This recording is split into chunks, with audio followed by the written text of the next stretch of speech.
Isaiah chapter 6. Give me an amen when you get there. Amen.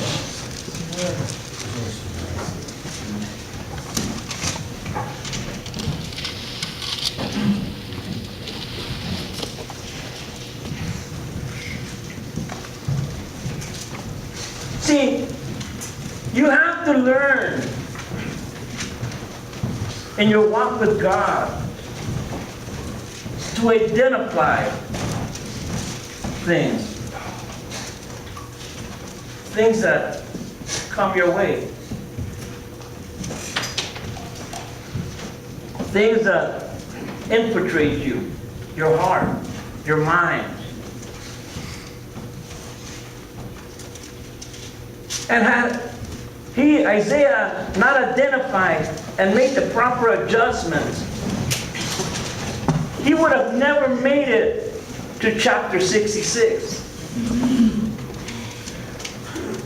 His ministry would have stopped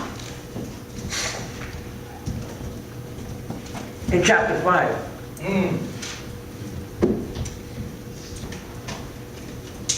Did you hear what I said? Amen. See, right here in chapter 6, we're going to read it. I'm going to read all the way to verse 8. It says, "In the year that King Uzziah died, I saw the Lord sitting on a throne, high and lifted up. And the train of his robe filled the temple. Above it stood seraphim. Each one had 6 wings. With 2 he covered his face, with 2 he covered his feet, and with 2 he flew. And one cried to another and said, Holy, holy, holy is the Lord of hosts. The whole earth is full of his glory. And the posts of the door were shaken by the voice of him who cried out, and the house was filled with smoke." And that's not cigarette smoke or pipe smoke or cigar smoke. That's a kind of glory smoke.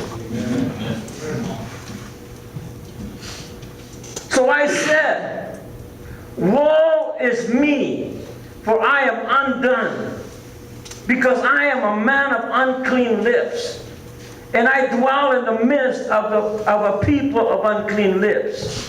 For my eyes have seen the King, the Lord of hosts." Then one of the seraphim flew to me, having in his hand a live coal, which he had taken with the tongues from the altar. And he touched my mouth with it and said, "Behold, this has touched your lips. Your iniquity or sin is taken away, and your sin purged." Also I heard the voice of the Lord saying, "Whom shall I send? And who will go for us?" Then I said, "Here I am. Amen. Send me."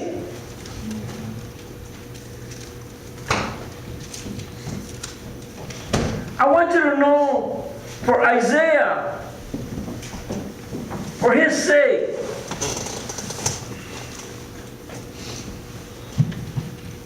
what has taken place right here was one of the best things that ever happened to him. You might not know this, but King Uzziah was Isaiah's idol, or rather, uncle.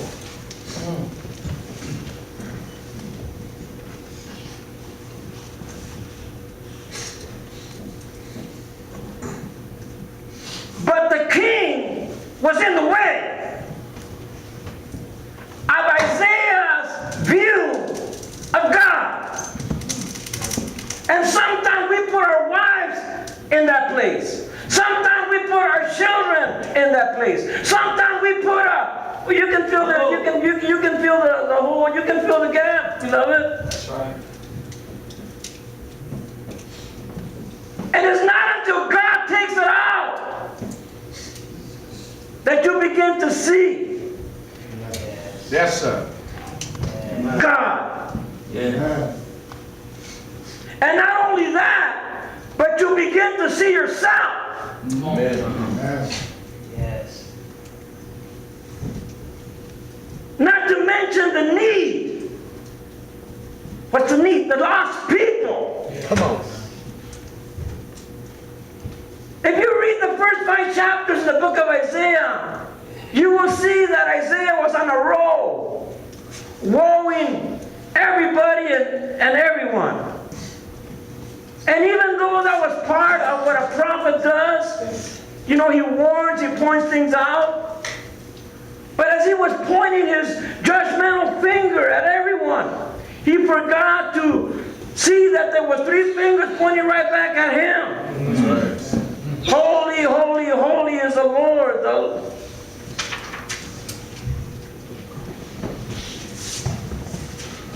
In other words, he forgot that he was one of them.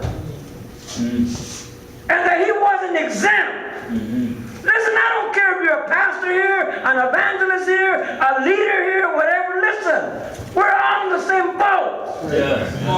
Amen. Amen? Amen.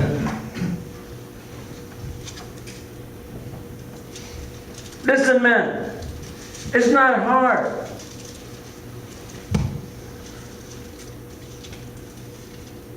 Not to miss it.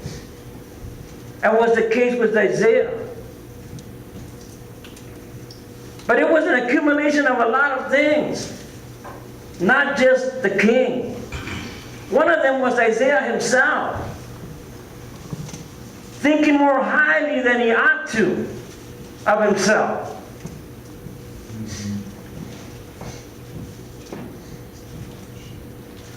Thinking he was up there and the people were down there. My God.